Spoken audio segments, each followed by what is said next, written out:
Video games are often thought of as visual pieces of interactive art. The music that make up a game is just as important when crafting these immersive worlds. What's the influence of music in video games? Welcome to the Gentleland show, where we talk about game development, design, and culture. It's your access to all things in the games industry. We're your guides. Hey, I'm Jackie, founder of Gentleland, computer scientist, and digital artist. I'm Edwin, a composer, sound designer, and opera singer. Hey everyone, I'm Sam, a business and marketing expert and a co-founder at Gentleland.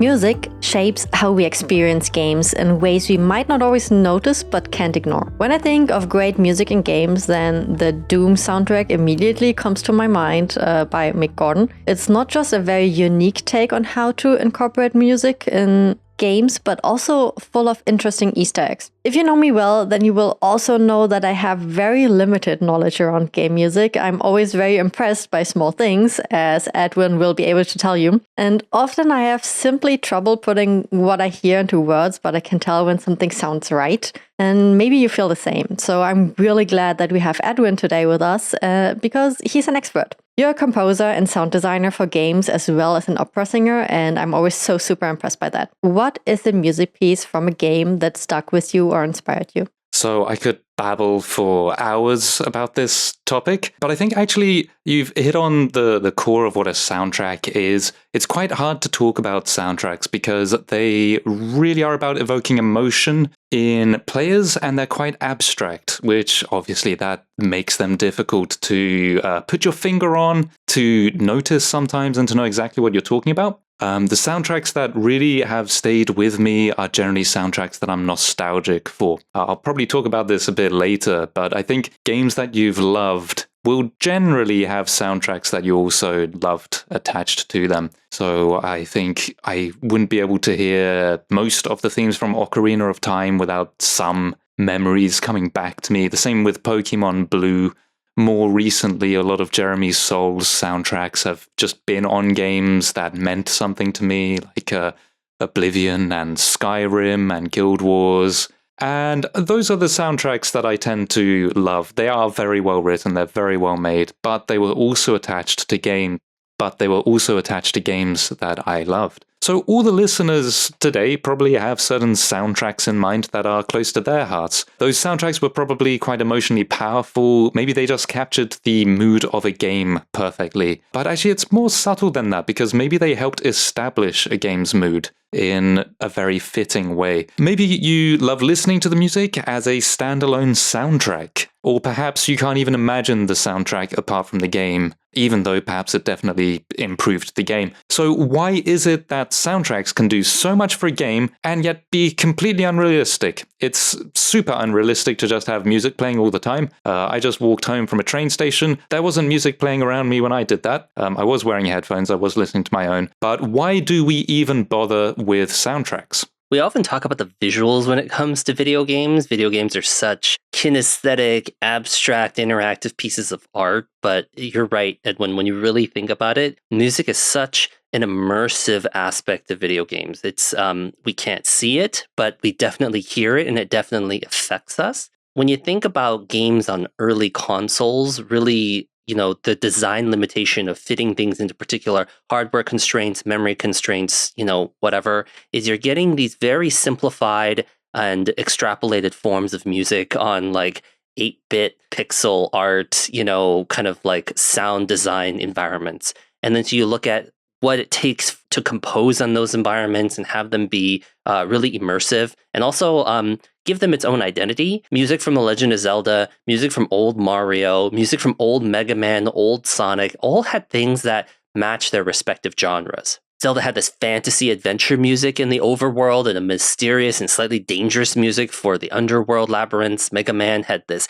techie, futuristic vibe of adventure music. And Sonic had this go, go, go music that whenever you listened to it, you felt like you just had to go fast. I think as games became more epic and narrative, I think all things got improved, not just from a graphic standpoint, but also from a musical standpoint. When you're thinking about Super Mario RPG, all these different Final Fantasy collections, even like Halo, all have very iconic music. I would even think about later games like Forza Motorsport. It's less about the soundtrack, and you can kind of listen to kind of whatever music you want on these next-gen consoles. It kind of still gives you this ability to craft your own musical identity into the genre. The soundtrack has to fit the game really well, or otherwise you're going to feel this discord, this dissonance between the music you're hearing and the game you're playing. And the soundtrack actually is such an important guide in telling you how you're going to experience the game you're playing. Because music can get an emotion out of you in just a few seconds. Visuals can do that as well, but a plot can't. Plot takes time to evolve. So does gameplay. Gameplay takes time before you really get a sense of, oh, this is the mood of the game I'm playing. You know, fast-paced platformer or slow-paced, narrative-driven game. You don't get a sense of that immediately within the first few seconds. But the soundtrack just immediately, especially if it's a good one, nails the tone and tells you, actually, you're going to enjoy the game the most if you're feeling this way when you're playing the game. So there's so many things that can make a soundtrack good. I'm not here to teach you music theory and composition techniques today, but as a composer, I do have a lot of opinions, some hot takes, and a lot of my own techniques. Something very fashionable, which is to do with the soundtrack fitting a game as well as possible at the moment, is just how adaptive we can make soundtracks. That adaptivity is talking about how the soundtrack changes according to what's happening in the game. It's probably easiest to start by talking about games that don't bother with adaptivity at all. In those cases, you just load up the game. Probably one song just keeps looping. I think the original Tetris does that. It's been a while since I played it, but a lot of these older games, if they do have a soundtrack, it's probably just on a loop, and that is a part of, technological limitations, budget limitations, and sometimes an underestimating of actually how important music was for the game, which I think people are realizing now, but we had to talk about it for quite a long time before people really started taking these soundtracks seriously. So that's basic adaptivity, but once the music's changing for different areas, I don't know, maybe there's a water world, maybe there's a lava world, that's already an example of an adaptive soundtrack in a really basic level, because it's just changing for these different situations. Of course, it can get way more sophisticated. So many of us are familiar with the music in a game changing because we entered combat. Sometimes that's done really obviously. Sometimes that's got an important mechanic where the game wants you to know that you're in danger. But sometimes it's done so subtly, the music will adapt to these new emotions of being in a battle, but it won't change enough that you'll even notice it changing. When you notice the music changing, there's a concern that perhaps you'll be distracted. So this is all in the name of greater immersion. The soundtrack's like fitting your gameplay like a glove. Sometimes the soundtrack responds at such an extremely detailed level to what you're doing in a game. I don't know if anybody noticed the music for the parkour system in Dying Light. It changes as you sort of make a decision to make a jump. It ramps up as you begin to run. It kind of keeps pace with your running. The music changes as you jump and as you land. It's really, really detailed. That kind of stuff takes ages. I was especially impressed also by detail in Super Mario Odyssey. A lot of players might not have noticed this, but the sound effect of moving on the electrical zip lines, I don't know what the technical term for them is, but that actually changes pitch to match, to agree with the music that's currently playing. That kind of stuff takes technical know-how, it takes planning, it takes teamwork. Frankly, it just takes a lot of work in general. And ironically, in the case of the zipline, they put all of that work in so that the zipline sound would be more seamless, that you don't actually get taken out of your immersion. So it's basically there not to be noticed. Edwin, you know what I sometimes do? And, this might be weird to say, but sometimes when there are like household stuff that needs to be taken care of, and I really don't like to do it, then I put on my headphones and put in epic music. And then it kind of feels or starts feeling like me on a quest of rescuing the household. I don't know, this is just like a small little thing of how I gamify my own life just through listening to music. And when I think about music, I also think about how it extends beyond the game itself, right? So a perfect example for me is League of Legends and its standalone music videos, right? So think of Riot Games however you want, but they created a phenomenon where the music isn't just an accompaniment, so to speak, or, something that's attached to the side of the game or inside of the game, but a major part of the game's identity and marketing. I think about songs like Warriors by Imagine Dragons or the KDA Pop Stars, and they are more than just like songs, they're promotional tools. They've become, I almost want to say, cultural moments, drawing in fans who might not even play the game. I find that so interesting about League of Legends in particular with their series Arcane,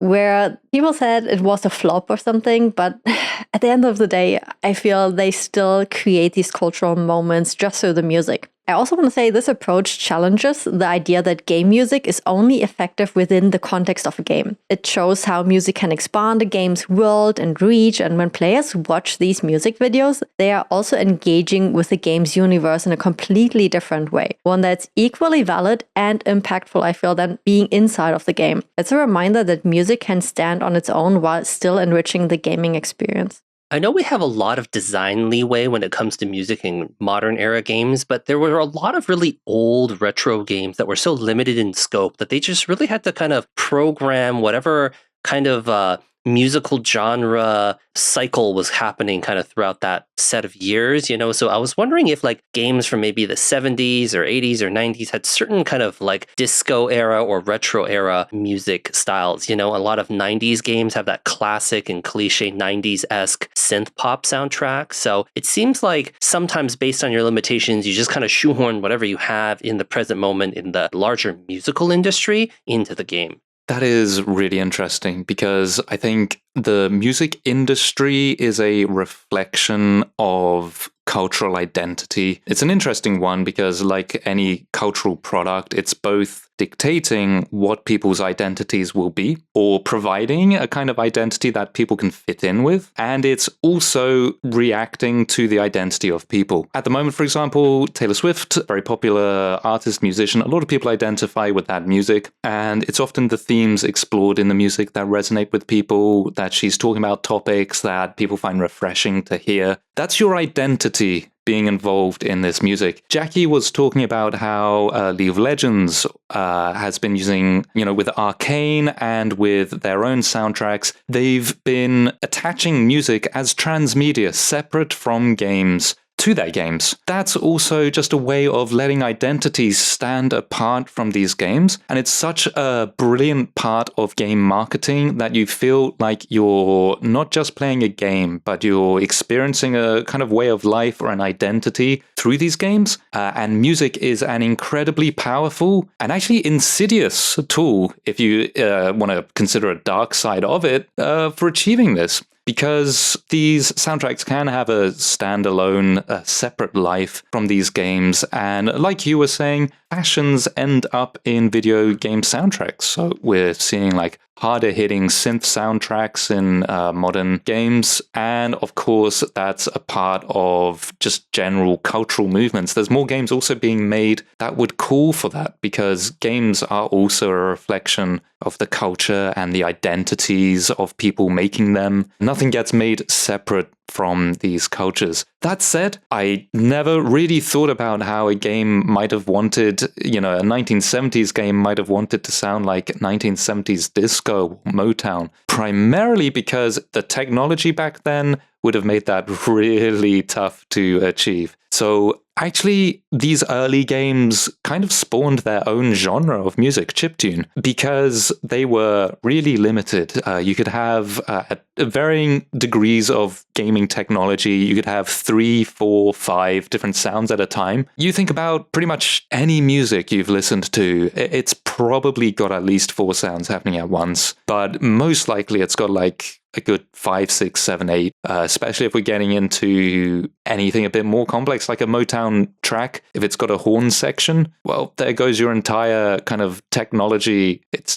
just the horn section. You don't have enough room to properly make a Motown sound there. I think there's a lot of what would be considered bad music that still makes good soundtrack. So that might sound shocking, but yeah, what if I told you that a good soundtrack isn't necessarily good music? You may have noticed moments when in a game, the soundtracks actually ruined your enjoyment or your immersion, hopefully not too often.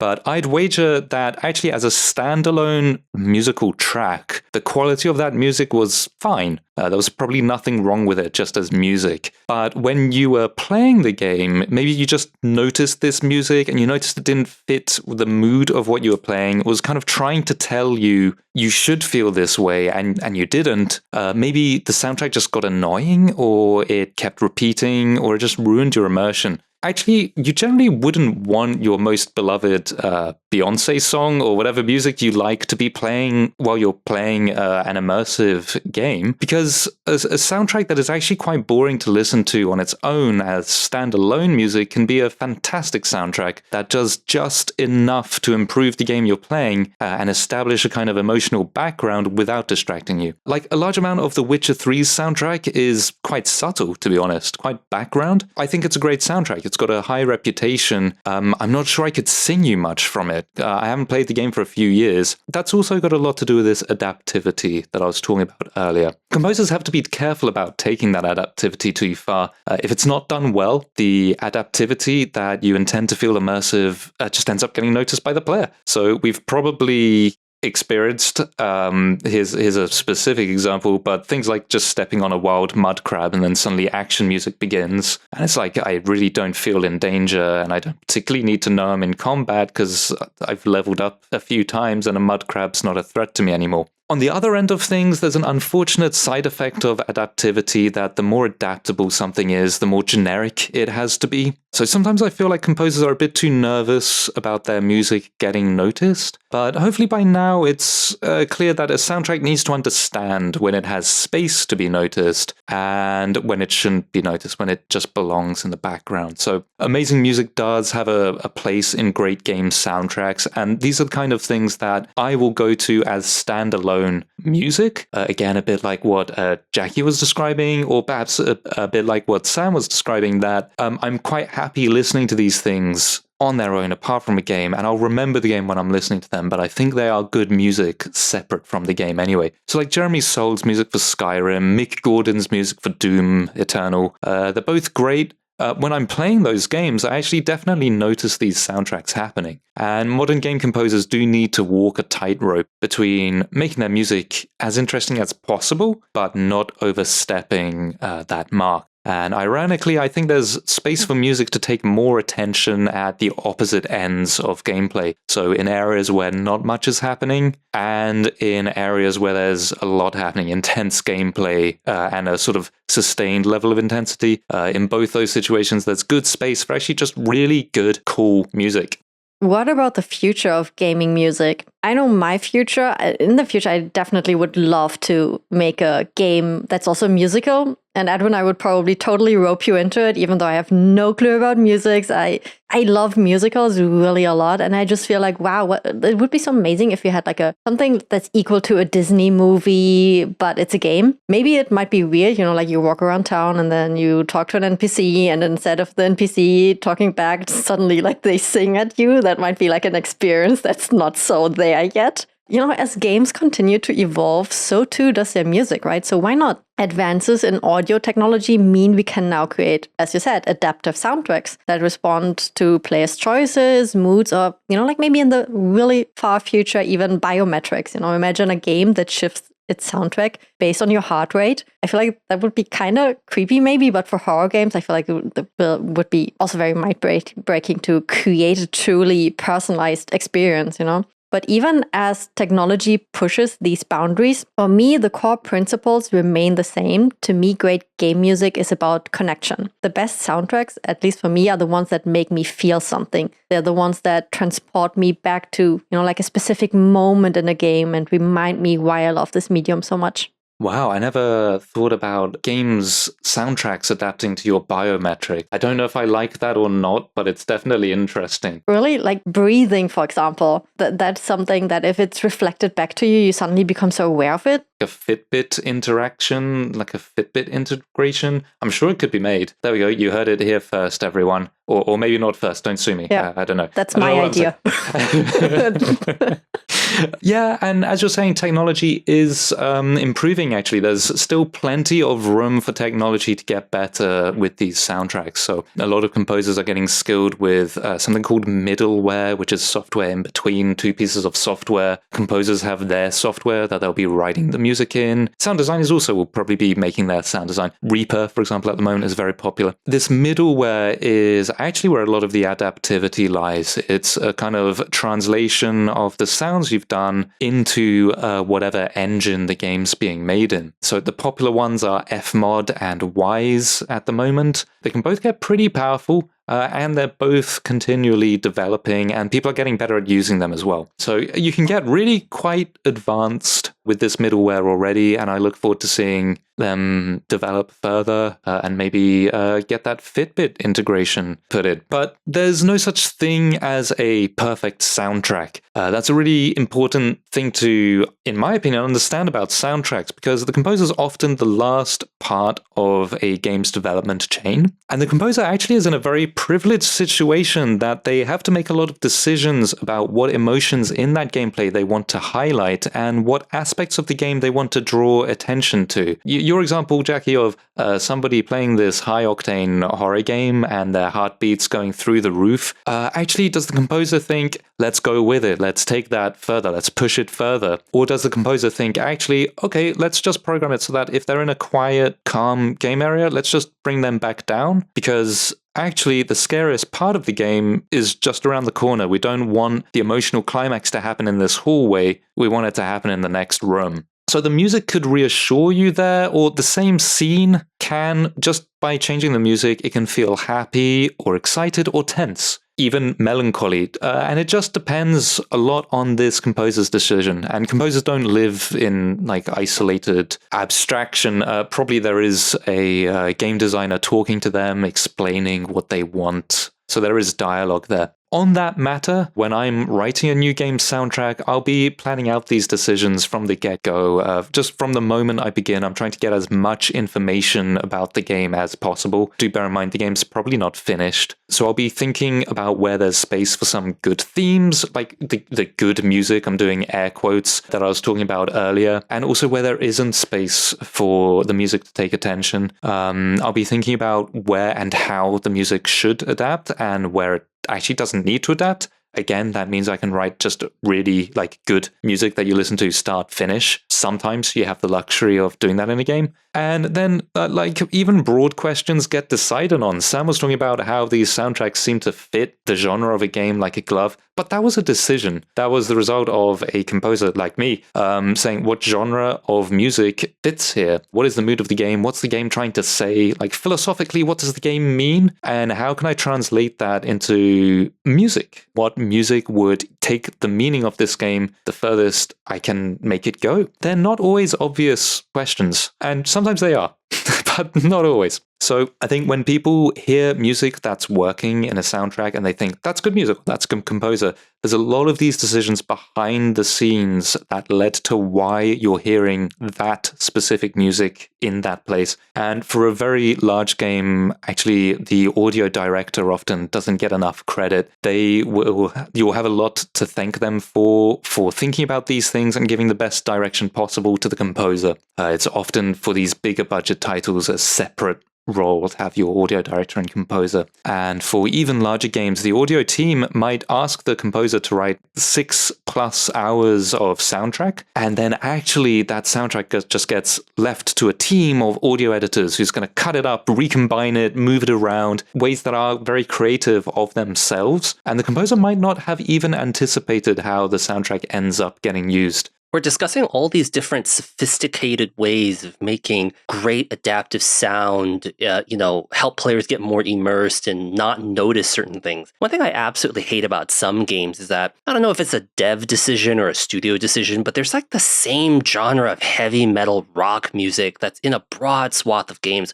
without a lot of consideration of the game genre itself. It's like, okay, medieval fantasy and we have a little interlude, throw in some rock, like metal. Okay, we're like in space. All right, throw in some metal. It's like, I recently played a space game. I'm not going to call it out. It's a good game on its own. I really enjoy playing it, but it's like, it's got this metal rock. And I'm just like, there's so many other genres that could make an impact here. Not just some random techno music, but there's like an old space-time RTS called Homeworld where they use a lot of classical music, and that really has a lot of impact. Same with Mass Effect. They put a little bit of classical music in there too. And I think what's also interesting is that like games that come from other media, such as movies or TV shows, bring over their cinematic soundtracks to the game. Like there's a whole bunch of Star Wars video games out there, and they definitely leverage that classic Star Wars Lucasfilm sound. Same with, Hogwarts Legacy. You kind of expect that wizarding world whimsy in the soundtrack. And then also, of course, you've got these really basic soundtracks for games that you kind of want to be absorbed into the atmosphere. We talked about Witcher, Assassin's Creed, Red Dead Redemption.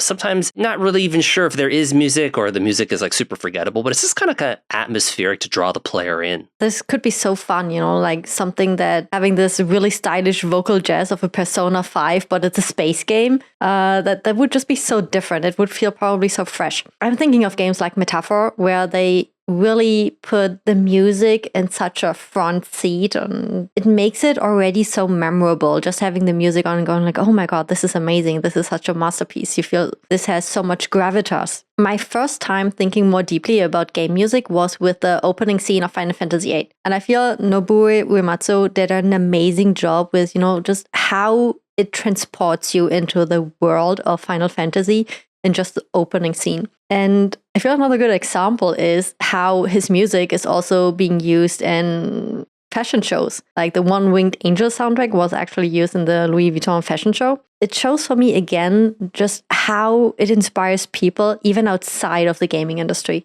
Yeah, the music in Final Fantasy VIII was really, really great. I really remember that being so stand out to me. And I mean, even today, there's like the train scene, and then there's like the waltz scene, and there's all these things that drive the narrative forward. You have to be a great composer to be able to craft those moments. And then I think hearing music from a video game that I love gets me really excited because I'm about to play the game, even before any action starts. Like in the Halo series, you load up the game, you're getting this long Gregorian chant. It's so epic, it's sweeping, it's like a space fantasy. And of course, Final Fantasy, when you have a boss battle encounter, the music plays first as you drop into the battle. So you're already anticipating kind of some of these things. It's audio, obviously, but it also ties very deeply into like this kinesthetic and haptic thing, because you're about to control your character to take a bunch of actions. There are definitely soundtracks that are just so good that it defines an entire genre of the game. For example, Diablo 2. It's so atmospheric and chilling and creepy that now every other Diablo-esque game needs to have music like that. Same with Sonic. I feel like the Sonic soundtrack, the original soundtrack, was so good. Yeah, I have something similar that I feel I can forgive a bit more when music is not so well thought out is for indie games, where you just notice they have like a really tight budget, and you just know like, okay, every footstep is kind of sounding the same, and you just know this is an asset pack from an asset store. They probably didn't have the means to create individual sounds, and this is when I feel, yes, it could, even though it's an indie game, it could elevate the game so much more still if it was at least a bit more unique, a more unique asset pack even, so to speak, to not just hit into the same cliches over and over again. And there's actually a study in Frontiers in Psychology which looked at how different tempos affect emotional experiences, showing that minor keys and slower tempos evoke tension or sadness, while major keys and faster tempos inspire excitement or optimism. Edwin, correct me if I'm wrong here. So would you say a composer that, that you would leverage this to manipulate how players feel without them even realizing it? Absolutely. And I think players are willing to be manipulated if you're doing it well. So I don't mind if the player realizes it or not, but the soundtrack's there to help them experience the game in the best light possible. So, if you listen to music you like and you're just staring at a blank wall, you're probably still feeling something. You're probably enjoying the music, right? So the music on its own can just establish how you're feeling in a moment, how you're feeling in a game. Now, I'd love to say that just by having a good soundtrack, you'll love the game. I think that's probably probably slightly overclaiming what a soundtrack can do for a game, but it can do some really quite heavy lifting in just adding emotions to neutral areas of a game, where neutrality is great. You want blank space in games sometimes, but other times you don't. And again, maybe there was very limited budget on the art side or on the programming side. Soundtracks are actually quite a cheap way of just covering that up. They can make some very cheap wallpaper to cover up flaws, as can good sound effects. Earlier in the Memorable Moments podcast, I was talking about how the empty castle you're in at the beginning of Amnesia Dark Descent, how that's just so creepy, and that game has amazing sound. The actual castle area is very well designed as well, so don't let me detract from the other game developers involved there. That area would not have much impact if it weren't for just the sounds that are playing on your imagination. On that matter, there's also a very high chance that your favorite soundtracks are actually a part of your favorite games. I don't talk to many people. I haven't heard many people say that they just really hated a game, but they loved the soundtrack, or the other way around. That's pretty rare. So why is that? I've heard people complaining about beautiful visuals, but bad gameplay or plot or vice versa, just saying like, if only the game had a good plot to go with these beautiful visuals. So the soundtrack seems so intrinsically linked to your enjoyment of the game, in my opinion. And I think that is because they are dealing so much with emotion. Music, after all, is probably one of the most abstract and direct art forms of just getting to your emotions. So it does make sense that whenever you play back a soundtrack for a game, even if it's separate from the game, so you're not playing the game, you're just hearing the soundtrack, that will still bring back the emotions of playing the game. Like when you say you feel like you're fighting a boss battle against the dust bunnies in your apartment, wielding your vacuum cleaner as a sword or whatever, you sort of get a sense of, oh yeah, I feel like I'm playing League of Legends again, even though I'm clearing cobwebs. So obviously, if you liked the game, it's a great way to relive the experience of playing the game. And I know I go back to, for example, Jeremy Soul's soundtracks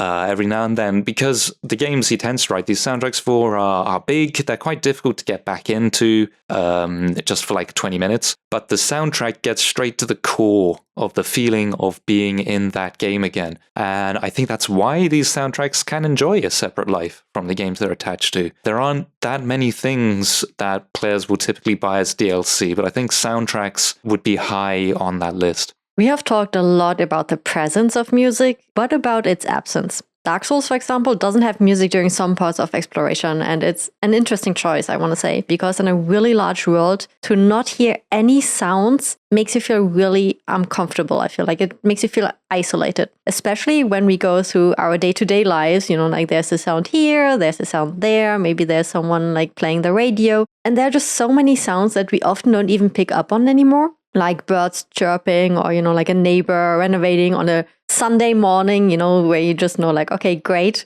that's it. No sleep for me anymore. And then I think about games such as Animal Crossing, which where we have this dog singing in it. And somehow it just has this very particular tune and it's almost creating a cult around this character, which is just so funny to me. Well, Jackie, the dog's name is KK Slider, and he is a star.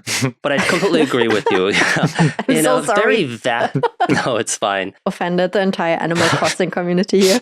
Yeah, we're all going to get completely canceled here. But I completely understand what you're talking about in terms of Dark Souls being such a vast game and not really having a lot of music during its exploration. And even also what you said, Edwin, when you said if someone likes the game, do they really hate the music? And what's funny about Dark Souls is I really like that series. I really like Dark Souls, played Dark Souls 1, 2, and 3, haven't gotten around to Elden Ring yet. But I have to say, I really dislike the music in Dark Souls. It just makes no sense to me. But maybe that also could be the reason why, Dark Souls is such a punishing game. And I have died so much and it's incredibly frustrating. And maybe that also factors into a little bit why I don't like the music. But because Dark Souls in general is a rather hostile environment, I sometimes revel in the silence, because if there is a little bit of noise, I'm immediately alerted as to something is probably not good. Something not good is approaching me. That kind of cold hostility you're describing is another really interesting aspect of these game soundtracks, where Jeremy Soule, for example, advises that budding composers empathize with the emotion of the player. So he actually says it's the equivalent of TV where you're told show, don't tell. Basically, empathize rather than just trying to show the scene around the player. Try and think what the player is experiencing. And when there's no music to hold your hand during gameplay or to tell you how you're feeling or to just reassure you, that can be quite uncomfortable. Like the silence becomes deafening, right? There will be some sound effects in the game, but especially if the whole sound teams talked about this and they're all on the same page, the sounds also might be a little bit muted or sparse. It's quite uncomfortable. It puts us on edge. It's a cliche in TV, in war films that, and especially Vietnam films, people say it's quiet, too quiet. Yeah, you're feeling that. It's uncomfortable because it's kind of unnatural. Interesting, you don't like the soundtrack because maybe you've just associated this music in a kind of Pavlovian way with just being annoyed at the game. I don't know. Yeah, it's so nice to see and hear video game music being talked about more these days. I'm seeing quite regular concerts for video game music in my own city, London, and people have begun to notice what a soundtrack can do for films, TV and games. And I don't know if that was so much the case 30 years ago. Like a well-clued up producer or director would have known to just see the consumers of games, TV, films talking about these things is nice. I think it's healthy. Going back to this League of Legends stuff, I think these soundtracks, they're being talked about more because they're also increasingly being used as a marketing tool for these AAA games. So people realize this transmedia approach can be very effective for people identifying with the music